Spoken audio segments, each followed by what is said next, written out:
Bienvenue sur Africa 24 dans cette nouvelle édition du QG Weekend. Voici les titres. Au Cameroun, le président Paul Biya a reçu ce 9 janvier les vœux de Nouvel An de la part des membres du corps diplomatique et constitué. C'était au palais de l'unité de Yaoundé. Gros plan dans ce journal. L'Afrique de l'Ouest face à la menace terroriste, la région une véritable poudrière depuis 2015 avec une multiplication des attaques toujours plus meurtrières selon le bilan dressé par l'ONU. Les enseignants du public en grève au Mali, le collectif des enseignants de la profession réclame l'application de la loi de janvier 2018 portant sur le statut du personnel enseignant. Mais avant de développer ces titres, l'actualité en Guinée avec ces dernières déclarations du président Alpha Condé devant des diplomates et hauts fonctionnaires de l'État. Il a indiqué, je cite, comme dans tous les pays, c'est le peuple qui est souverain, personne ne peut se substituer au peuple. Nous nous soumettrons toujours à la volonté populaire. Des déclarations du chef de l'État qui fait face à la colère de l'opposition avec un front qui se renforce contre la révision constitutionnelle quelques semaines après l'annonce par le chef de l'État Alpha Condé de son intention de changer la Constitution, un projet qu'il soumettra bien sûr à l'approbation des Guinéens malgré la contestation massive que suscite un tel projet. En effet, ses opposants, une bonne partie de la population, l'accusent d'agir ainsi pour pouvoir briguer un troisième mandat en 2020. Le président Paul Biya a reçu ce 9 janvier au palais de l'unité de Yaoundé les vœux de Nouvel An de la part des membres du corps diplomatique et constitué. Entre projection de l'année en cours et le bilan de l'année passée, le chef de l'État a tenu à saluer les efforts déployés par le gouvernement. Viviane Daoken. Le président camerounais Paul Biya a reçu ce 9 janvier 2020 au palais présidentiel ses vœux de Nouvel An. C'était en présence des membres du corps diplomatique et des corps constitués nationaux. Dans sa présentation des vœux au nom du corps diplomatique, le doyen du corps diplomatique, Patrick Bifo, a salué le progrès social du Cameroun. Il a par la suite formulé des vœux de réussite quant aux grands chantiers qui attendent le Cameroun en 2020, notamment les élections locales. Sur le plan intérieur, nous suivons avec intérêt les dispositions prises pour l'organisation des élections législatives et municipales qui pointent à l'horizon. Il est à souhaiter que ces échéances électorales se déroulent dans des conditions optimales de sérénité et de transparence. Dans sa prise de parole, le chef de l'État Paul Biya a évoqué la mise en place des recommandations formulées lors du grand dialogue national, notamment celle du statut spécial accordé aux régions anglophones. Il a par ailleurs lancé un appel au niveau international pour une reconsidération de la politique de mondialisation. Le monde peut-il continuer à évoluer dans un contexte de guerre commerciale, de méfiance entre les États, d'incompréhension entre gouvernants et gouvernés? Il me paraît que seule une conférence internationale au plus haut niveau pourrait jeter les bases d'un acte 2 de la mondialisation, selon les termes d'un éminent politologue, c'est-à-dire une mondialisation qui mette l'homme et son environnement au cœur de toute activité économique. Le chef de l'État a réitéré l'urgence de la prise en compte des questions d'environnement, de climat, ainsi que les problèmes migratoires. Pour ce dernier, ces problèmes sont la preuve de l'interdépendance des États en matière de développement. Au Soudan, le Premier ministre était ce jeudi dans la région des monts Nouba, dans la ville de Koda, un bastion rebelle. Cette province du Kordofan du Sud est en effet l'une des 3 zones de conflit dans le pays. Sur place, Abdallah Hamdok a réaffirmé que le retour à la paix était l'une de ses priorités. Nathalie Mou. Le Premier ministre soudanais Abdallah Hamdok en visite officielle ce 9 janvier 2020 au Kordofan Sud. La présence du chef du gouvernement du Soudan à Kaouda, le bastion du mouvement de libération du peuple soudanais Nord, est présentée par les autorités soudanaises comme une étape brillante vers l'instauration de la paix dans tout le pays.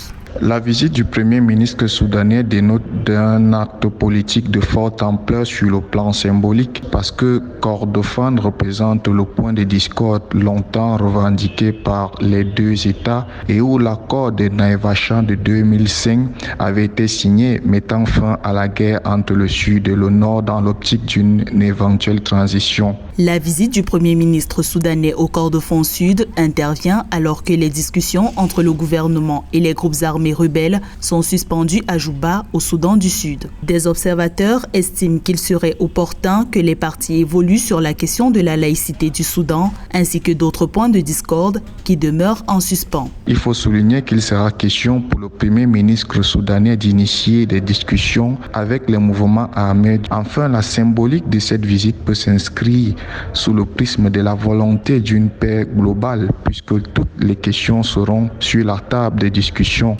Début janvier 2020, le mouvement de libération du peuple soudanais nord a étendu de 3 mois son cessez-le-feu unilatéral afin de permettre aux populations d'accéder à l'aide humanitaire. De son côté, le Premier ministre soudanais a multiplié les gestes d'apaisement en direction des États rebelles du Darfour, du Kordofan Sud et du Kordofan Nord. Dernier en date, sa visite au Darfour le 1er janvier 2020, après de violents affrontements entre tribus arabes et peuples massalites.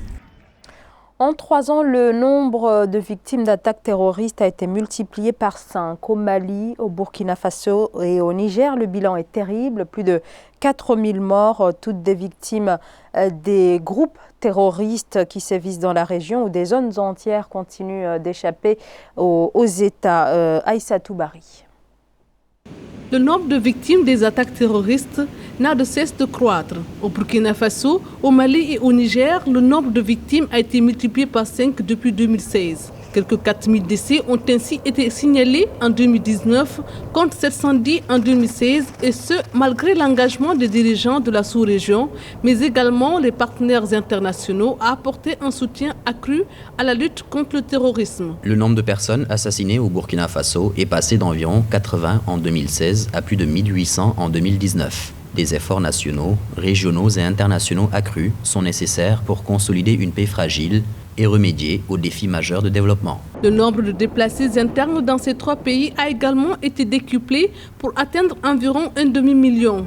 On estime à plus de 25 000 le nombre de personnes qui ont quitté leur terre pour trouver refuge dans les pays voisins. Non, je pense qu'il y a des petits progrès, mais il y a quand même des progrès. Il y a donc des résultats sur le terrain, mais il reste encore beaucoup à faire. La menace sous laquelle donc nos pays sont astreints dépasse le seul volet militaire. Il faut davantage les encourager parce que des militaires ils perdent leur vie presque au quotidien.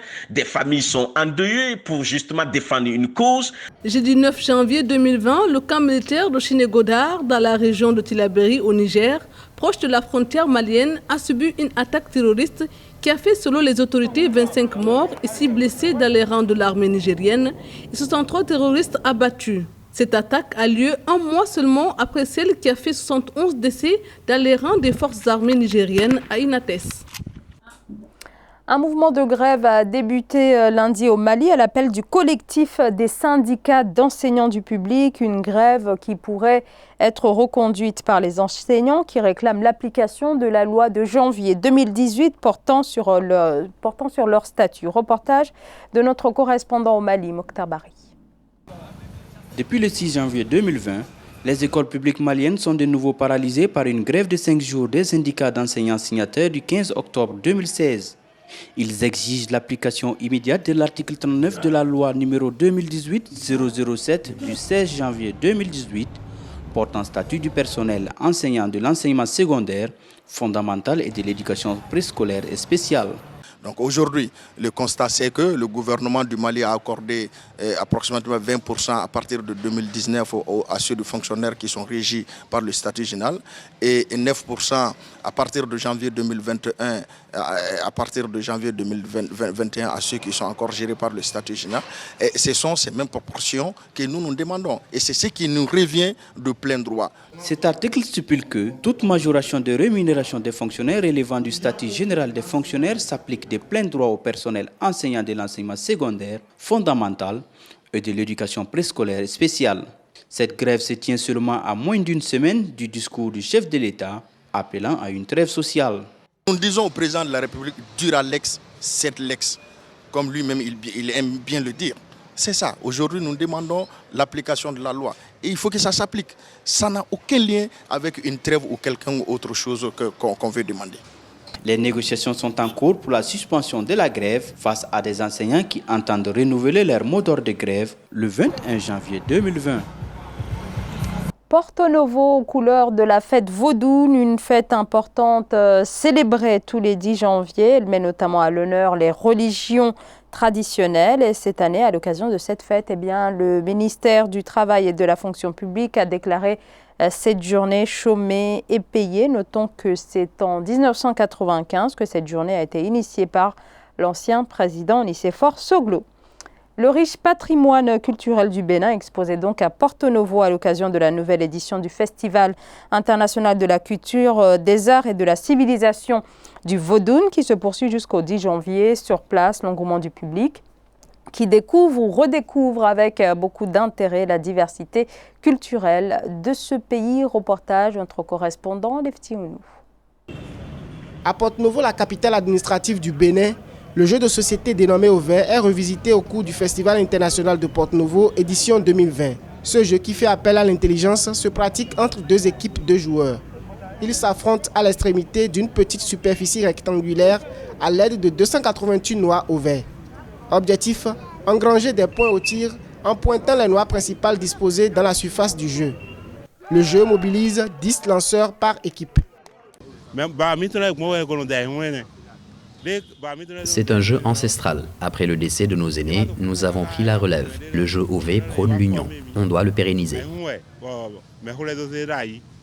Ce jeu traditionnel dénommé Ouvert se pratique depuis des lustres dans les localités du sud Bénin. Les joueurs adoptent diverses tactiques de tir en fonction des emplacements des noix. Le jeu met en épreuve les capacités mathématiques des joueurs et leur sens de précision. En derby, dans le cadre du Festival international de Porto Novo édition 2020, 8 équipes sont en lice pour la finale du jeu. Nous sommes 10 dans une équipe. 5 sont autorisés à jouer. On se relaie quand certains sont à bout de souffle. Le jeu au vert est encore à l'état originel. Considéré comme un divertissement, il ne dispose d'aucun statut juridique, ni inscrit dans le rang des jeux académiques, ni de compétition. Rappelons que la noix au vert est issue d'une plante hostile qui pousse dans les zones marécageuses. Selon des tradithérapeutes, la noix au vert présente des vertus médicinales permettant le traitement thérapeutique de certaines maladies. Ce journal a été réalisé par l'ensemble de la rédaction. Merci de votre fidélité. Dans un instant, une nouvelle édition de l'actualité sur Africa 24.